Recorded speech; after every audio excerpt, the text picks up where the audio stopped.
कभी किसी के प्रिय और कभी किसी के विरोधी रहे जम्मू कश्मीर के पूर्व राज्यपाल सत्यपाल मलिक मुश्किलों में फंस गए हैं। एक और जहां दिल्ली के राम मनोहर लोहिया अस्पताल में वो 11 मई से गंभीर हालत में भर्ती हैं, तो दूसरी ओर सीबीआई ने सत्यपाल मलिक समेत 6 अन्य लोगों के खिलाफ भ्रष्टाचार के मामले में चार्जशीट दाखिल की है।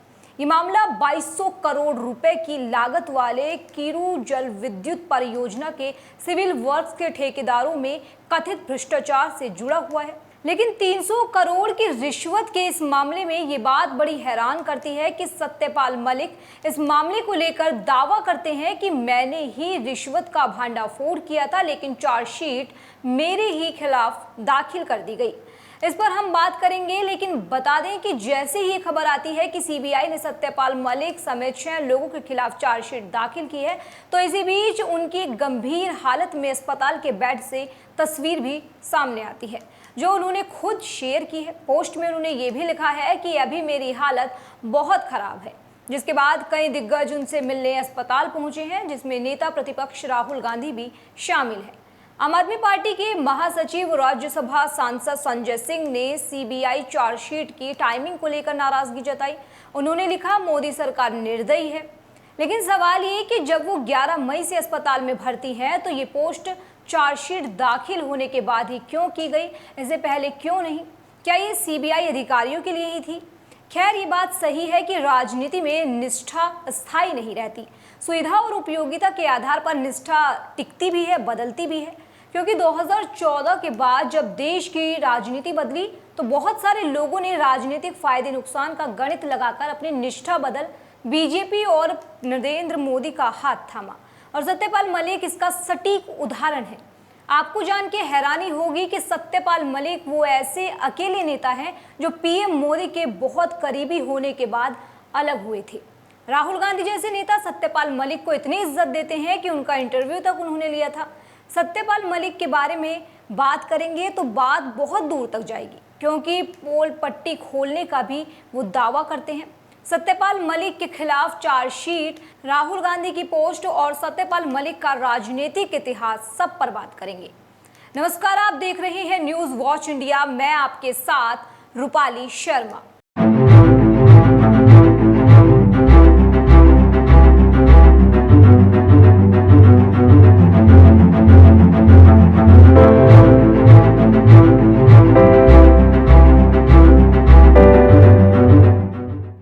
मामले को लेकर सीबीआई ने चार्जशीट दाखिल की है, वो किश्तवाड़ा के Kiru hydro electric power project के ठेकों में कथित करप्शन से जुड़ा है।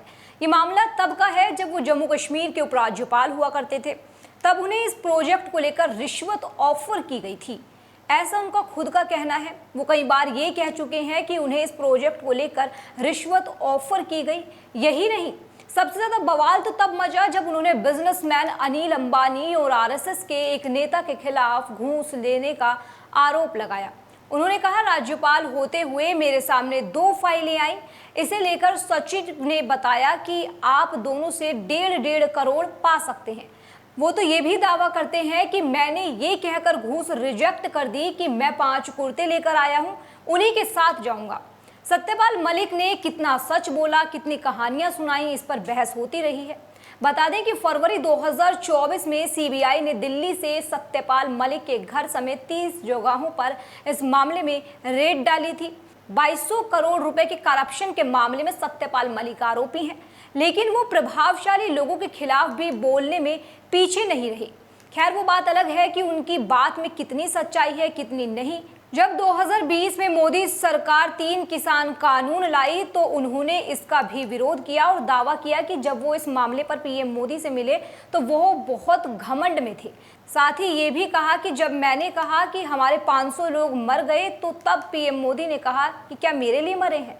सत्यपाल मलिक के राजनीतिक इतिहास की बात की जाए तो बता दें कि 78 वर्षीय मलिक ने अपने राजनीतिक जीवन की शुरुआत 1958 से 69 में छात्र नेता के तौर पर की थी। इसके बाद उन्होंने चौधरी चरण सिंह से निकटता की वजह से उन्होंने 1974 में चुनावी राजनीति में प्रवेश किया और बागपत से विधानसभा का चुनाव जीतकर पहली बार विधायक बने।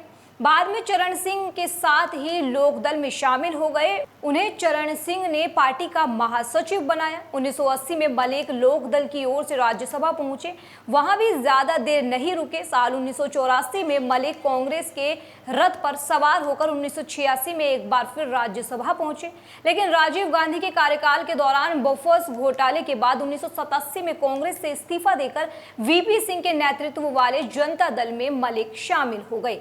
2018 में मलिक जम्मू कश्मीर के राज्यपाल रहे। राहुल गांधी जैसे नेता ने मलिक का इंटरव्यू तक लिया।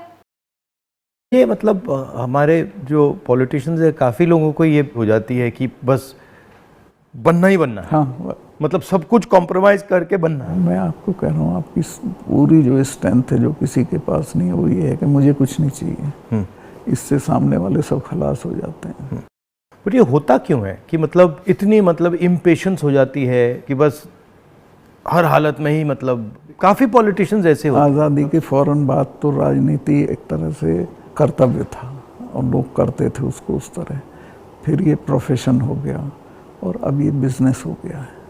आप जम्मू कश्मीर में जब थे जी, मतलब बड़ा कॉम्प्लिकेटेड टाइम था, बहुत कॉम्प्लिकेटेड। उसके बारे में आपकी क्या राय है? क्या मेरी ये राय है कि जम्मू कश्मीर को आप ज़बरदस्ती या फौज से ठीक नहीं रख सकते हैं। वहाँ के लोगों को जीत के आप कुछ भी कर सकते हैं और वहाँ के लोग एमिएबल हैं, ऐसा नहीं कि इम्पॉसिबल है। मैंने तो देखा, मैंने उनको अपने साथ किया।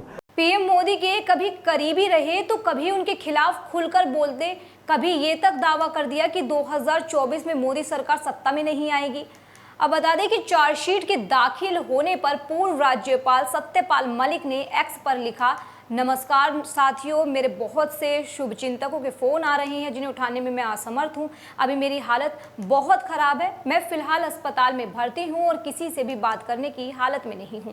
जिसके बाद आप नेता संजय सिंह ने चार्जशीट की टाइमिंग पर नाराजगी जताते हुए पोस्ट भी किया और बयान भी दिया, जिसमें अपने एक्स पोस्ट में संजय सिंह ने लिखा, मोदी सरकार निर्दयी है। एक तरफ सत्यपाल मलिक जी अस्पताल में भर्ती हैं, जिंदगी मौत से जूझ रहे हैं और सीबीआई ने आज उनके खिलाफ चार्जशीट दाखिल कर दी।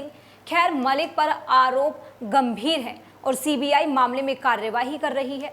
इस पूरे मामले पर आप अपनी क्या राय रखते हैं, हमें कमेंट सेक्शन में ज़रूर बताएं। देश और दुनिया की तमाम खबरों के लिए देखते रहिए न्यूज़ वॉच इंडिया। मेरा नाम रूपाली शर्मा है। शुक्रिया।